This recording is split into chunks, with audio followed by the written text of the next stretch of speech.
दोस्तों, अमेरिका ने आखिरकार वजह बता दी है कि रूस से तेल खरीदने को लेकर ट्रंप भारत से नाराज क्यों हैं और चाइना के प्रति सख्त रुख की बजाय नर्म रवैया क्यों है। अब मैं आपको पहले ये बता दूं कि अमेरिका ने चाइना को क्लीन चिट दे दी है रशिया से तेल खरीदने को लेकर, जबकि भारत पर उसका रवैया काफी आक्रामक है। क्यों आखिर भारत पर इतना आक्रामक रवैया है, इस बात का खुलासा किया खुद अमेरिका के वित्त मंत्री स्कॉट बेसेंट ने जो वजह बताई वो वाकई हैरान कर देने वाली है। और सबसे बड़ी बात तो ये है कि अभी भारत पर 50% टैरिफ अमेरिका ने लगाया हुआ है। 7 अगस्त से 25% टैरिफ शुरू हुआ था, 27 अगस्त से यानी कि 27 अगस्त से जो 25% टैरिफ है वो भी शुरू हो जाएगा। ये दो तरह के टैरिफ कौन से हैं? पहली बात तो है कि रेसिप्रोकल टैरिफ है, मतलब जैसे को तैसा टैरिफ है। और दूसरा जो टैरिफ है ये दरअसल ये टैरिफ जो है ये फाइन के तौर पर लगाया गया है। आप इसे पेनल्टी टैरिफ भी कह सकते हैं। ये पेनल्टी टैरिफ अमेरिका ने इसलिए लगाया है क्योंकि हम रशिया से तेल खरीदते हैं। अब आपके जहन में सवाल होगा, रशिया से हम ही तेल नहीं खरीदते, रशिया से तो चाइना भी तेल खरीदता है और देश भी तेल खरीदते हैं। जबकि यूरोप जो है, यूरोप का बिजनेस रशिया से बहुत ज़्यादा बड़ा है, वो उससे प्राकृतिक गैस लेता है, फिर यूरोप पर कोई कार्रवाई नहीं। अमेरिका का बिजनेस खुद रशिया से 20% बढ़ गया है। अभी हाल ही में जब डोनाल्ड ट्रंप से मिलने के लिए पुतिन गए थे अलास्का में, वहां पर 3 घंटे की मीटिंग हुई, तब उसके बाद 12 मिनट के सिर्फ एक प्रेस कॉन्फ्रेंस थे जिसमें खुद पुतिन ने ये बात कही कि मुझे ये बताते हुए बहुत खुशी हो रही है कि 20% बिजनेस अमेरिका का और रशिया का बढ़ गया है।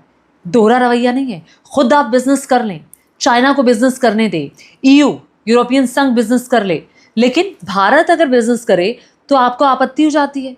भारत के बिजनेस करने पर आखिर अमेरिका को मिर्ची क्यों लगी है? आइए अब मैं ये आपको बता देती हूँ। देखिए, वित्त मंत्री जो है स्कॉट बेसेंट, उनसे एक पत्रकार ने सवाल पूछा, एक एंकर ने सवाल पूछा, चाइना भी तो तेल खरीदता है, तो आपका रवैया भारत और चाइना के प्रति अलग क्यों है? इसके पीछे की उन्होंने वजह बताई।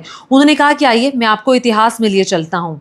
वित्त मंत्री ने कहा कि जो स्कॉट बेसेंट है उन्होंने अपने फैसले का, यानी कि ट्रंप के फैसले का बचाव करते हुए कहा कि भारत पर डबल टैरिफ और चीन पर मेहरबानी की जो वजह है वो मैं आइए आपको बताता हूं, और इसके लिए मुझे आपको थोड़ा पीछे लेके जाना पड़ेगा। उन्होंने कहा कि चीन जो है वो रशिया से तेल लेता है और अभी नहीं ले रहा, वो जब रूस और यूक्रेन का युद्ध शुरू हुआ था उससे पहले से ले रहा था। पहले वो लेता था 13%, मतलब 2022 तक, 2022 से युद्ध शुरू हुआ था 13% लेता था, अभी थोड़ी सी वृद्धि हुई है, दैट इज 16%। और भारत पहले कितना तेल लेता था? ओनली 1% के आसपास, और अब भारत कितना लेता है? 42%। उन्होंने कहा कि जो सस्ता तेल की अपॉर्चुनिटी रशिया ने भारत को दी, भारत ने उसे लपक लिया और भारत का जो तेल खरीद था वो फर्श से अर्श पर आ गया, जबकि चाइना का उतना नहीं बढ़ा। आगे वो ये कहते हैं कि भारत का एकाएक बढ़ा, मुनाफाखोरी की है भारत ने, और भारत ने $16 अरब का अतिरिक्त मुनाफा कमाया है। सुनिए जरा उन्होंने क्या कहा। I know part of what the administration has done has tried to make it tougher for Russia to be able to sell its oil. It cracked down pretty tough on India, which is importing a lot of Russian oil, but not so much when it comes to China. Is China in the wrong for importing so much Russian oil as well? I think they import just as much as India does. Well, let's go back and look at the history, though, Becky. And look, China importing it is suboptimal. But if you go back and look pre-22, pre-invasion, 13% of China's oil was already coming from Russia. Now it's 16. So China has a diversified input of their oil. If you go back and look now, I believe India had less than 1% of their oil, 1%, and now I believe it's up to 42. So wow. India is just profiteering. Or they are just profiteering. They are reselling. They made $16 billion in excess profits. Some of the richest families in India. So this is a completely different thing. Like this Indian, what I would call the Indian arbitrage, buying cheap Russian oil, reselling it as product, has just sprung up during the war, which is unacceptable. तो आपने सुना America के वित्त मंत्री क्या कह रहे हैं। वो भारत पर सवाल उठा रहे हैं, जबकि चाइना को वो क्लीन चिट दे रहे हैं रशिया से तेल खरीद को लेकर के। अब बात यहीं पर नहीं रुकती, क्योंकि ट्रंप का जो पूरा प्रशासन है वो भारत के खिलाफ आक्रामक रुख अपनाए हुए है।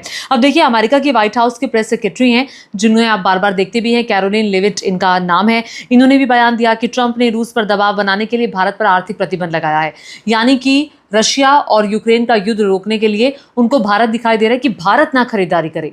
भैया भारत खरीदारी ना करे, आप खरीदारी कर लें, आप यूरेनियम वहां से लेंगे, बाकी चीजें लेंगे और यूरोपियन संघ वहां से लेगा, चाइना लेता रहेगा।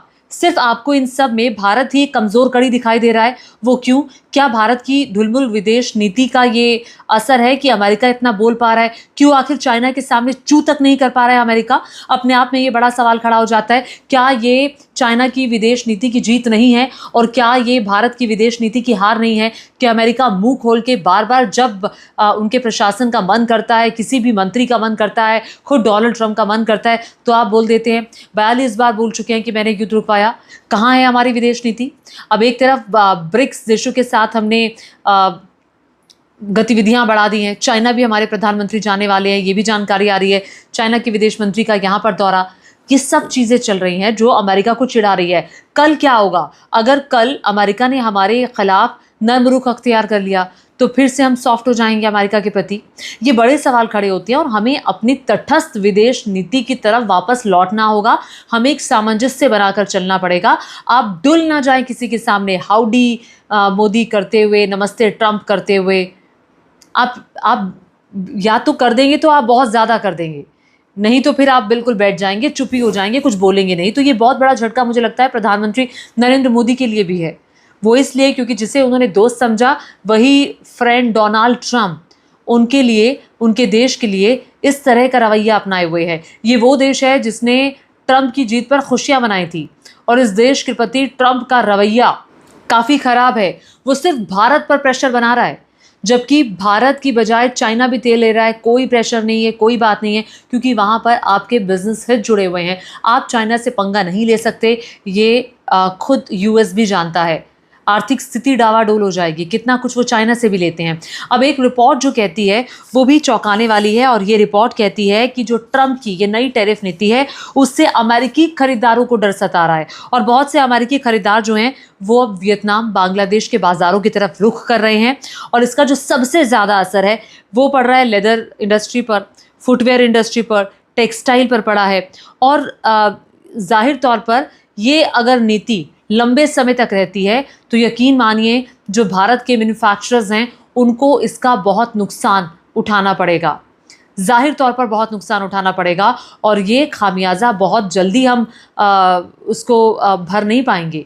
तो हमें यहाँ पर इन पॉइंट्स पर आकर सोचने की ज़रूरत है। और हालांकि भारत ये कहता आया है कि हमने तेल लेना बंद नहीं किया है, लेकिन यूएस की तरफ से बार बार ये कहा जाता रहा है कि भारत ने तेल लेना बंद कर दिया है। उस पर भी कोई क्लैरिटी हमें मिलती हुई दिखाई नहीं दे रही है। कभी कहा जाता है कि बंद कर दिया, फिर यूएस से बयान आ जाता है कि बंद कर दिया और यहाँ से कहा जाता है कि बंद नहीं किया। नहीं पता कि क्या हो रहा है, विदेश नीति की कोई क्लैरिटी नहीं है। आपको क्या लगता है कि ये जो रवैया अपनाए हुए है डोनाल्ड ट्रंप भारत के प्रति, कभी भी आकर के भारत को झिड़की देना, कभी भी आकर के कह देना कि आप तो तेल खरीद रहे हैं, क्या ये सही है?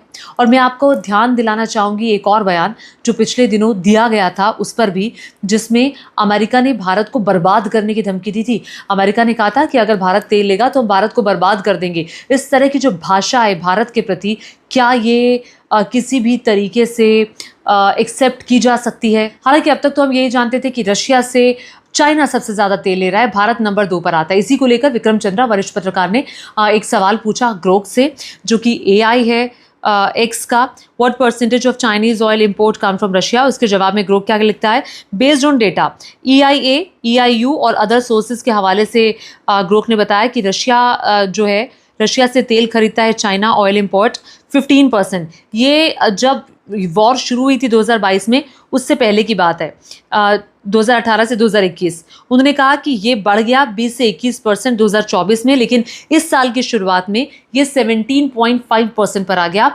और जो सेक्रेटरी हैं वो क्लेम कर रहे हैं 13 to 16% ऑयल। अभी आपने यूएस ट्रेजरी सेक्रेटरी, जिन्हें वित्त मंत्री कहा जाता है, उनको भी सुना। उन्होंने कहा कि जो तेल है वो भारत ज़्यादा ले रहा है, रशिया कम ले रहा है और रशिया का परसेंटेज 16% उन्होंने बताया। तो ये आपने सुना। और दूसरी तरफ भारत की नज़र रशिया और यूक्रेन पर होने वाली बातचीत पर भी रहेगी, क्योंकि आने वाले कुछ दिनों में ही प्रतिनिधिमंडल स्तर की बातचीत होगी।